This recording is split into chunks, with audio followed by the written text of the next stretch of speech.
নমস্কার বন্ধুরা, আমি আজকে আপনাদের আইএলসের প্রথম ক্লাস নিয়ে আলোচনা করব। আমি আমার সর্বোচ্চটা দিয়ে আপনাদের বোঝানোর চেষ্টা করব আইএলস লিসেনিংয়ের ফার্স্ট টু লাস্ট পর্যন্ত। আজকে আমরা আইএলস লিসেনিংয়ের ওভারভিউ ক্লাসটা দেখব। প্রথমে আমরা দেখি আইএলস লিসেনিংটা কি।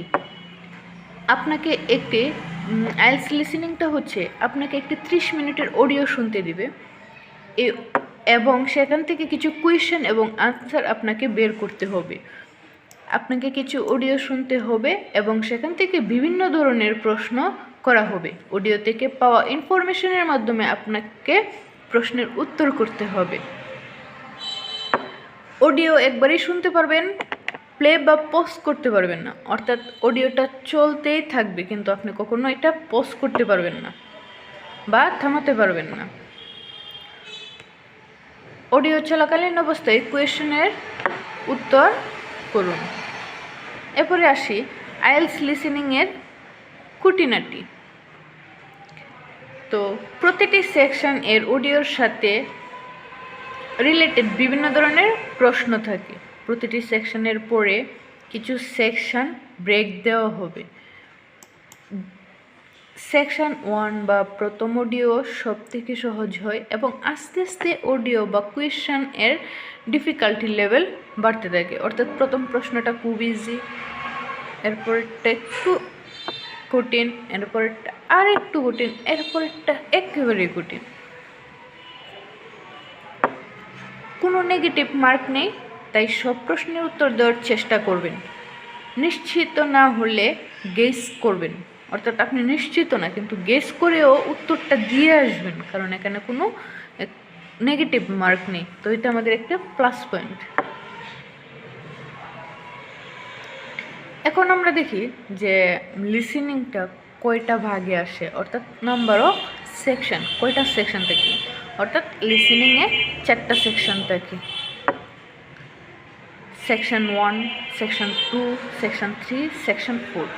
সেকশন 1টা হচ্ছে easy, section 2 medium, section 3 medium hard, section 4 hard.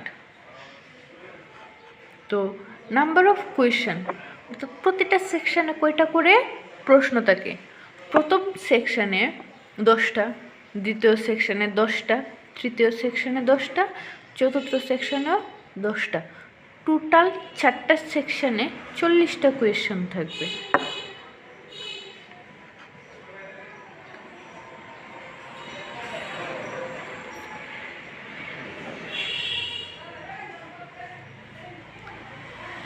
IELTS লিসেনিংয়ের audio কি রিলেটেড আসে বা অডিও নিয়ে বিস্তারিত। তো প্রথম অডিওটা হচ্ছে, অর্থাৎ অডিও অফ সেকশন 1, দুজন ব্যক্তির মধ্যে দৈনন্দিন কথোপকথন থাকবে। কেমন কথাবার্তা? যেমন ধরেন আপনি একটি হসপিটালে গেছেন, হসপিটালে গিয়ে আমরা রুগী অ্যাডমিট করাতে কী কী কথাবার্তা বলি, এই রিলেটেড আসবে। অডিও অফ সেকশন 2, 2 বা ততোধিক ব্যক্তির মধ্যে যে কোনো দৈনন্দিন পরিস্থিতি সংক্রান্ত কথোপকথন। অডিও অফ সেকশন 3, 2 বা 3 জন ব্যক্তির মধ্যে পড়াশোনা সম্পর্কিত কথোপকথন। চতুর্থ নম্বর হচ্ছে একজন বক্তা যে কোনো একটি একাডেমিক সাবজেক্ট নিয়ে বক্তৃতা দিবেন, অর্থাৎ 4 নম্বরটা থাকবে হচ্ছে একাডেমিক সাবজেক্ট নিয়ে একজন বক্তা শুধু এটার উপরে কথা বলে যাবেন।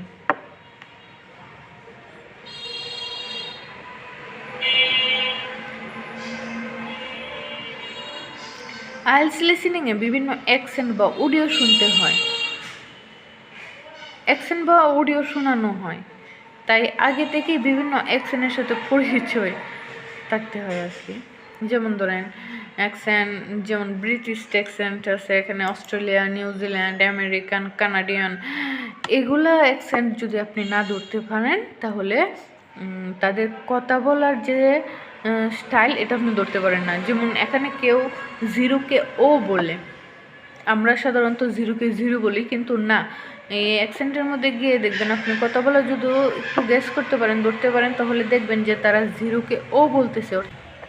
আইএলস লিসেনিংয়ের কিছু টিপস আছে, চলুন টিপসগুলো বুঝি। অডিও শোনানোর সময় প্রশ্নের উত্তর খুঁজে বের করে প্রশ্নে লিখে রাখুন। মানে অডিও শোনানোর সময় প্রশ্নের উত্তর খুঁজে প্রশ্নে লিখে রাখার জন্য বলছে। তবে এখন তো আমাদের আইএলটিএসটা পেপার বেসিস হবে না, কম্পিউটার বেসিস হবে, তাই এটা আমরা কম্পিউটারও সাইডে লিখে রাখতে পারবো বা খাতায়ও লিখে রাখতে পারবো আর কি, যদি আলাদা পেজ দেয় আমাদের। অডিও শেষে এক্সট্রা 10 মিনিট দেওয়া থাকবে, কিন্তু কম্পিউটার বেসিসের ক্ষেত্রে এক্সট্রা 10 মিনিট পাবেন না। এটা তো আমি অনেক আগের 10 মিনিট স্কুলের ক্লাসটা ভাবলাম আপনাদের সাথে শেয়ার করবো, তাই শেয়ার করতেছি। তো তাই ওনারা পড়িয়েছিল আর কি যে পেপার বেসিসের আগে তো পেপার বেসিস ছিল, কিন্তু এই 2026-এর ফেব্রুয়ারি থেকে তো আর পেপার বেসিস দেওয়া যায় না। তাই আমি আইএলটিএসের কম্পিউটার বেসিসের কথাটা বলতেছি। এটা হচ্ছে যে আপনি যেমন পেপার বেসিসের ক্ষেত্রে এক্সট্রা 10 মিনিট পাবেন আনসারটা ট্রান্সফার করার জন্য, কিন্তু কম্পিউটার বেসিসের ক্ষেত্রে এক্সট্রা 10 মিনিট পাবেন না। আনসার শিটের উত্তর ক্যাপিটাল লেটারে লিখতে হবে। তো আমাদের মনে হয় না যে এটা খুব গুরুত্বপূর্ণ, কারণ হচ্ছে এখন তো আর আমাদের পেপার বেসিসে পরীক্ষা হবে না। তো আমি চেষ্টা করবো যদি কম্পিউটার বেসিসে পরীক্ষা দিই তাহলে অবশ্যই ক্ল্যাপস লক দিয়ে অবশ্যই সবকটা বড় হাতের দেওয়ার জন্য। এরপরে কি আছে, স্পেলিং অ্যান্ড গ্রামারে ভুল করলে মার্ক কাটা যাবে। স্পেলিং অবশ্যই, স্পেলিং এবং গ্রামারে ভুল করলে তো অবশ্যই মার্ক কাটা যাবে। সো আমরা বি কেয়ারফুল হয়ে আনসারগুলো করবো আর কি। আইএলটিএস এক্সামে শুধু পেন ব্যবহার করতে হয়। আইএলটিএস ব্যবহারে শুধু পেন ব্যবহার করতে হয়, নিউ রুল ফ্রম 2025। এখন তো 2026 চলে আসছে, তো আমরা এখন পেন, আমার মনে হয় না এটা গুরুত্বপূর্ণ, কারণ আমরা এখন কম্পিউটার বেসিসে পরীক্ষা দেবো। তো তাই আনসার শিটে কোনো কাটাকাটির প্রয়োজন হলে এক টান দিয়ে কাটাকাটি করবেন, আমার মনে হয় না এটা কোনো প্রয়োজন। তো আজ এই সময় নষ্ট করলাম, সরি। এখন দেখি আমরা আইএলটিএস লিসেনিংয়ের বিভিন্ন কোয়েশ্চেন টাইপ। তো আইএলটিএস লিসেনিংয়ের বিভিন্ন কোয়েশ্চেন টাইপটা কী কী আসে দেখি আমরা। প্রথমে হচ্ছে ফ্রম কমপ্লিশন, ফর্ম মানে একটা ফর্ম ফিল আপ করতে হবে ওইরকম। টেবিল কমপ্লিশন, টেবিল দেওয়া থাকবে, টেবিল আকারে দেওয়া থাকবে, টেবিল কমপ্লিশন করতে হবে। মাল্টিপল চয়েস, অর্থাৎ আমরা ছোটোবেলায় পড়ছিলাম না সঠিক উত্তর, এগুলাই। ম্যাপ লেবেলিং, একটা ম্যাপ দেওয়া থাকবে, অর্থাৎ যেমন ধরেন আমার জহুরুল ইসলাম মেডিকেল কলেজের একটা ম্যাপ দেওয়া আছে, এটার প্রবেশদ্বার কোথায়, এটার 5তলা বিল্ডিংটা কোথায়, এখানে একটা ক্যান্টিন আছে, ক্যান্টিনটা কোথায়, এখানে একটা মসজিদ আছে, মসজিদটা কোথায়, এই লোকেশনটার টোটালটাই একটা ম্যাপ লেভেলে দেওয়া থাকবে। এই ম্যাপ লেভেল থেকে আপনারা অডিও শোনার মাধ্যমে এই প্রশ্নের উত্তর দিতে পারবেন। এরপরে আছে flow chart, sentence completion and gap fill, matching information. এরপরে আসেন ফ্রম কমপ্লিশনটা কেমন হয়, এখানে কি কি থাকে। এখানে একটা সবচেয়ে গুরুত্বপূর্ণ কথা হচ্ছে, আপনি যখন একটা প্রশ্ন সলভ করতে যাবেন তখন দেখবেন এখানে লেখা থাকবে one word and or a number for each answer. এখানে লেখা থাকতে পারে one word only, two word only. এগুলো খুব হাইলিভাবে হাইলাইট করে মাথার মধ্যে রাখবেন আর কি, কারণ হচ্ছে এগুলো যে যদি ভুল হয়, এখানে বলছে যে ওয়ান ওয়ার্ড মানে একটা ওয়ার্ডই লিখতে পারবেন। আপনার আনসার যদি হয় দুইটাও, তাও আপনি শুধু একটাই আনসার লিখতে পারবেন। যেমন ধরেন খয়েরি কালার শার্ট, এখানে বলেছে আপনাকে মেরুন শার্ট, তখন আপনি এখানে দুইটা ওয়ার্ড, তো দুইটা ওয়ার্ডের মধ্যে কোনটা নেবেন, অবশ্যই অ্যাডজেক্টিভটা বাদ দিয়ে দিবেন। যেমন মেরুন একটা গুণ বুঝেছে, মানে খয়েরি কালার রং, তো ওই রংটা বাদ দিয়ে শুধু শার্ট নেবেন, অর্থাৎ নাউনটা নেবেন, ঠিক আছে। তো ওয়ান ওয়ার্ড যদি বলে তাহলে শুধু নাউনটা যাবে, আর বেশিরভাগ ক্ষেত্রে ওয়ান ওয়ার্ড বললে নাউনটাই নেওয়া হয় আর কি। ওকে, এখানে যেমন আমরা প্রথমে পড়েছি ফ্রম কমপ্লিশনের মধ্যে কী কী থাকবে, কোনো কিছু নাম, অ্যাড্রেস, ফোন নাম্বার ইত্যাদি। এরপরে আসে হচ্ছে টেবিল কমপ্লিশনটা কেমন থাকবে। টেবিল কমপ্লিশন দুই দিকে দুই টেবিল থাকবে। প্রথমে কিছু ইনফরমেশন দেওয়া থাকবে, পরে বিস্তারিত, পরে এডার ইনফরমেশন, পরে বিস্তারিত, এডার ইনফরমেশন, পরে বিস্তারিত, ওইরকমভাবে টেবিল কমপ্লিশনটা থাকে। আর তৃতীয় হচ্ছে গিয়ে multiple choice question. Multiple choice হচ্ছে গিয়ে এখানে একটা হেডিং দেওয়া থাকবে, হেডিংয়ের আকারে কোনটা সঠিক হবে, এ বি সি ওই রকম আকারে দেওয়া থাকবে। অডিয়েশনের মাধ্যমে আমার 27 নাম্বারটা এ সঠিক হবে নাকি বি সঠিক হবে না সি সঠিক হবে, এটা আমি বুঝতে পারবো। উপরেও সুন্দর করে লেখা আছে চুজ দ্য কারেক্ট লেটার। 27 থেকে 28 পর্যন্ত যে কোনো একটা লেটার পছন্দ করো, অর্থাৎ এ হইতে পারে, বি হইতে পারে, সিও হইতে পারে।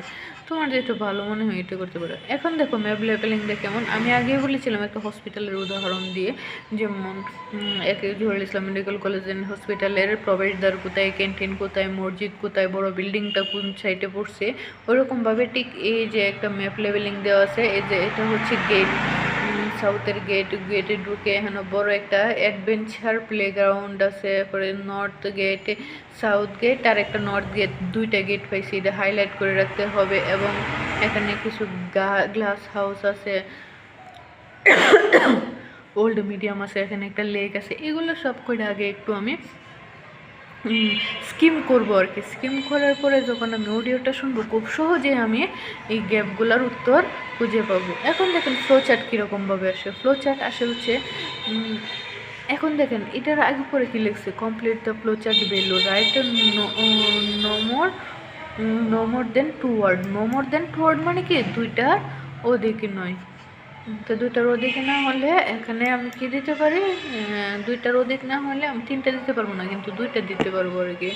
অ্যান্ড অর এ নাম্বার, একটা অর্থাৎ একটি নাম্বার। এখন ফ্লো চার্টটা ওই রকম সিরিয়াল ওয়াইজ থাকবে, এবং অডিও শোনার সিরিয়াল ওয়াইজই আপনি উত্তর পেয়ে যাবেন। এবার sentence and summary complete the notes value right one word only, মানে একটা ওয়ার্ডই লিখতে পারবেন। ম্যাচিং ইনফরমেশন, এক থেকে ম্যাচিং ইনফরমেশনটা কীরকম থাকে, এখানে দেওয়া থাকবে এইটার সাথে এটা যেটা হবে এটা শুধু এটার সাথে মিলিয়ে দিবে আর কি। আইএলটিএস লিসেনিংয়ের ব্যান্ড স্কোর, সবচেয়ে গুরুত্বপূর্ণ বিষয় হচ্ছে আইএলটিএস লিসেনিংয়ের ব্যান্ড স্কোর। এটা আপনি কীভাবে কাউন্ট করবেন এটা এখানে দেওয়া আছে। অর্থাৎ 1 থেকে 40 পর্যন্ত কোয়েশ্চেন থাকবে। যদি আপনার 1 থেকে 40-এর মধ্যে 39টা হয় তাহলে আপনার ব্যান্ড স্কোর কত, 9। আর আপনার যদি 37টা থেকে 38টা হয় তাহলে আপনার ব্যান্ড স্কোর হচ্ছে 8.5। আর যদি 35টা থেকে 36টা হয় তাহলে আপনার ব্যান্ড স্কোর হচ্ছে 8। আপনার 33 থেকে যদি 34টা হয় তাহলে আপনার ব্যান্ড স্কোর হচ্ছে 7.5। আর 30 থেকে 32টা হলে আপনার ব্যান্ড স্কোর হচ্ছে 7. 27 থেকে 29 হলে আপনার ব্যান্ড স্কোর হচ্ছে 6.5। 23 থেকে 26 হলে আপনার ব্যান্ড স্কোর হচ্ছে 6।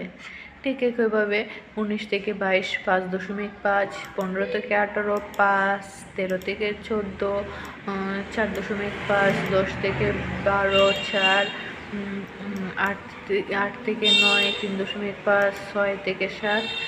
এইভাবে আপনার একটু দেখে নিন আর কি। আমি আর গেলাম না। ধন্যবাদ সবাইকে। আমি আবারও আপনাদের অন্তরের অন্তঃস্থল থেকে ধন্যবাদ জানিয়ে আমি আমার ক্লাসটা শেষ করছি। সকলকে নমস্কার। আপনারা অবশ্যই আমার পাশে থাকবেন, আর যদি আমার সাথে থাকেন অবশ্যই আমি আমার সর্বোচ্চটা দিয়ে হলেও পর্যায়ক্রমে আইএলটিএস রিডিং পাবেন, রাইটিং পাবেন, স্পিকিং পাবেন। এটা আমার প্রথম ক্লাস, তো ভুলভ্রান্তি হলে অবশ্যই ক্ষমা সুন্দর দৃষ্টিতে দেখবেন এবং আমার সাথে থাকবেন। আশা করি আপনারা ভালো কিছু শিখতে পারবেন, কারণ আমি আমার 10 মিনিট স্কুলের ক্লাস থেকে আপনাদের পড়ানোর চেষ্টা করছি।